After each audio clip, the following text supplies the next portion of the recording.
Hi boys and girls, happy Sunday. For today's story, I'm going to be reading Harold and the Purple Crayon. Now, I'm going to be drawing just as Harold draws in the book. And I'm not the best artist, and that's okay. So when you're home doing your own artwork and drawing, just remember, it doesn't have to be perfect as long as you're having fun and enjoying yourself. Now, I just rolled out a huge roll of wrapping paper, and I'm using that to draw on. So if after this story you want to do your own creation of Harold and the Purple Crayon, please feel free, send me some pictures and show me your beautiful artwork. The other thing is I'm going to be using a purple marker because you could see it a little bit better in the video. So even though I say Harold and the Purple Crayon, it's a marker. All right, here we go. One evening, after thinking it over for some time, Harold decided to go for a walk in the moonlight. There wasn't any moon, and Harold needed a moon for a walk in the moonlight. So he drew a moon, and he needed something to walk on. He made a long, straight path so he wouldn't get lost, and he set off on his walk, taking his big purple crayon with him. But he didn't seem to be getting anywhere on the straight path. So he left the path and made a shortcut across a field, and the moon went with him. The shortcut led right to where Harold thought a forest ought to be. He didn't want to get lost in the woods, so he made for a very small forest with just one tree.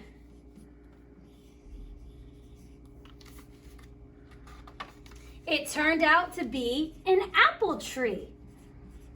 The apples would be very tasty, Harold thought, when they got red. So he put a frightening dragon underneath the tree to protect it. There we go. It was really a terrifying dragon.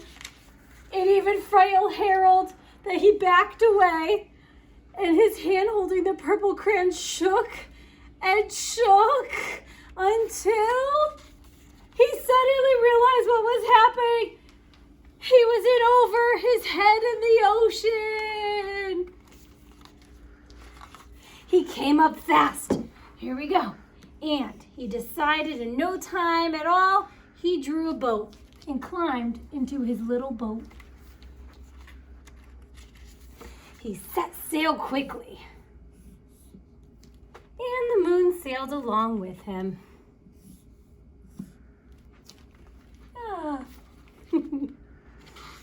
After he sailed long enough, Harold made land without much trouble.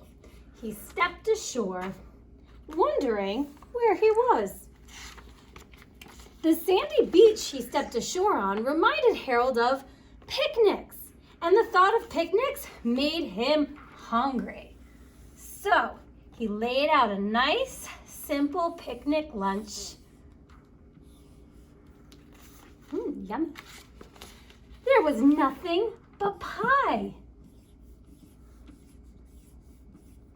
But there were all 9 different kinds of pie that Harold liked best. Let's count here. 1, 2, 3, 4, 5, 6, 7, 8, 9. When Harold finished his picnic, there was quite a lot left. He hated to see so much delicious pie go to waste.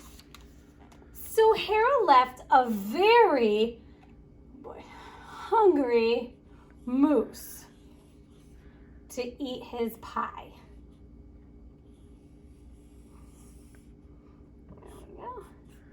Drop some antlers on my moose here. Some nice long legs. Ooh, look at that moose, looks super hungry. He's gonna enjoy all that pie. And you know what? I think we're gonna add a deserving porcupine to go with it. Beautiful. And off he went, looking for a hill to climb to see where he was. Harold knew knew that the higher up he went, the farther he could see. So he decided to turn the hill into a mountain. Oh. If he went high enough, he thought he could see the window of his bedroom. He was tired and felt he ought to be getting to bed.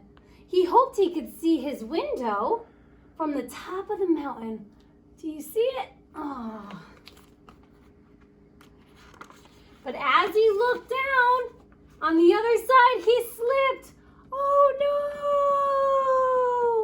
no! And there wasn't anything on the other side of the mountain. He was falling into thin air.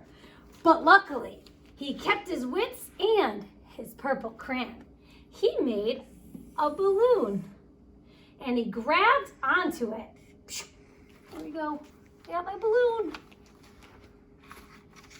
He then made a basket underneath.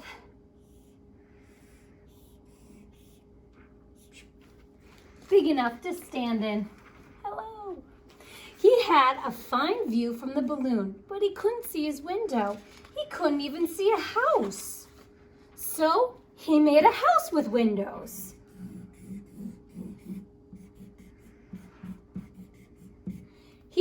Then he landed the balloon on the grass in the front yard of the house. None of the windows was his window. He tried to think where his window ought to be. He made some more windows. He made buildings and buildings with windows. Buildings. So many buildings. He made lots of buildings with lots of windows, full of windows. He made a whole city full of windows. But none of the windows was his window. He couldn't think where it ought to be. I wonder where my window is. He decided to ask a policeman. So he drew a policeman.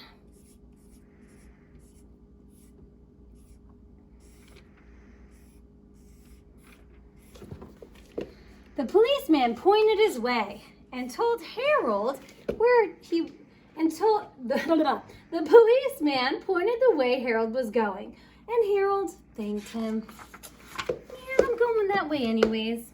So he walked along the moon, wishing he was in his room, in his bed.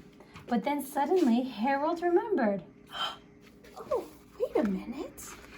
He remembered where his bedroom window was, where there was a moon. It was right around the moon.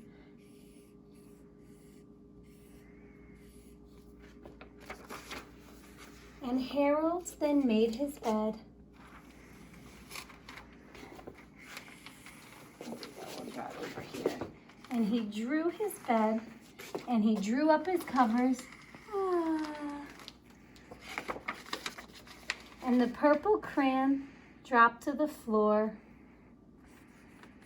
And Harold went to sleep. The end. I hope you guys enjoyed Harold and the Purple Crayon.